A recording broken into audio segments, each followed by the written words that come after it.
భారత్ కొత్త చరిత్రకు సిద్ధమైంది. ప్రపంచ వాణిజ్యంలో అజేయ శక్తిగా మారటంతో పాటు మిడిల్ ఈస్ట్ తో పాటు యూరప్ దేశాలకు బంధం ఏర్పాటు చేసుకునేలా పావులు కదుపుతోంది.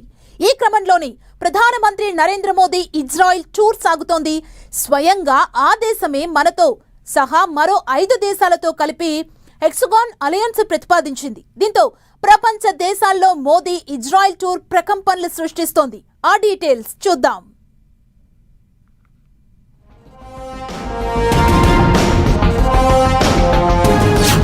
షాలోమ్ నమస్తే. ఇజ్రాయెల్తో బలపడిన బంధం.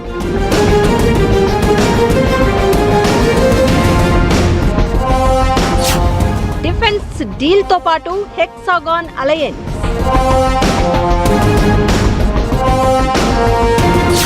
ఈ వ్యూహాత్మక బంధానికి అదిరి పడుతోన్న పాక్.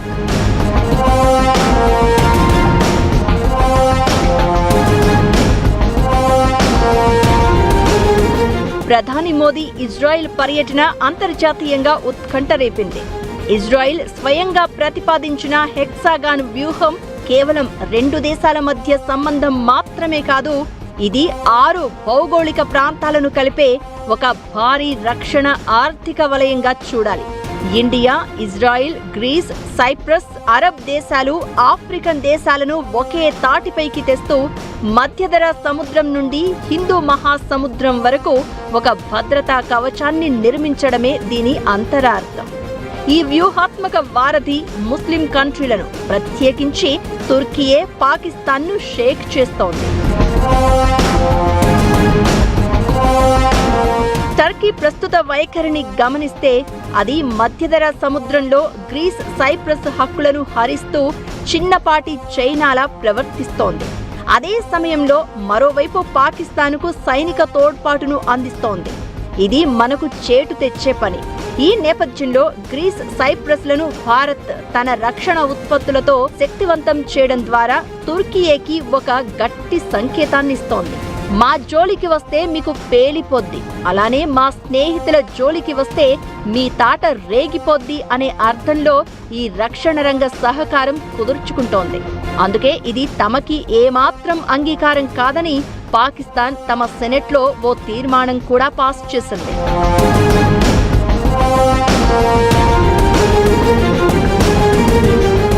ప్రధాని మోదీ జెరూసలంలో ఇన్నోవేషన్ ఈవెంట్ నెసెట్ ప్రసంగం కూడా ఈ కోణంలోనే ఏర్పాటైంది. ఇక రక్షణ రంగం విషయానికి వస్తే ఇజ్రాయెల్ అందిస్తున్న గోల్డెన్ హరిజన్ బాలిస్టిక్ క్షిపణి అత్యంత కీలకమైనది.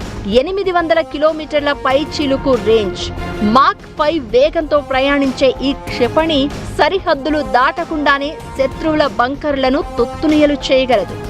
ఇప్పటికే బ్రహ్మోస్ క్షిపణులతో ప్రపంచాన్ని ఆశ్చర్యపరిచిన భారత్ ఇప్పుడు ఇజ్రాయెల్ టెక్నాలజీతో మరిన్ని అత్యాధునిక ఆయుధాలను తన అమ్ముల పొదిలో చేర్చుకోబోతోంది.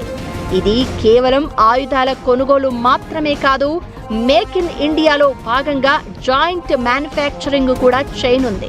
ఆర్థికంగా చూస్తే IMEC India middle east Europe corridor project ఈ టూర్లో కీలక ఎజెండా. తుర్కీయే ఇరాన్లను బైపాస్ చేస్తూ సాగే ఈ రూట్ ద్వారా ప్రపంచ వాణిజ్యంలో భారత్ కీలక పాత్ర పోషించనుంది.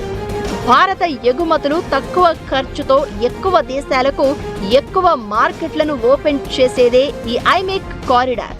హైఫా పోర్టును అదానీ గ్రూప్ దక్కించుకోవడం కూడా ఈ వ్యూహంలో ఒక ప్రధాన భాగమంటారు. ఇక ఈ రూట్ అందుబాటులోకి వస్తే సుయాజ్ కెనాల్పై ఆధారపడడం తగ్గుతుంది.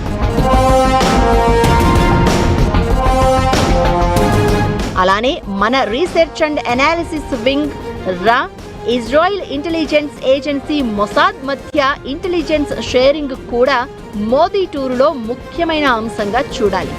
అంతర్జాతీయ స్థాయిలో పెరుగుతున్న రాడికల్ ఇస్లామిక్ ఉగ్రవాద నెట్వర్క్లను ఛేదించడానికి ఈ 2 సంస్థల మధ్య సమన్వయం తప్పనిసరి.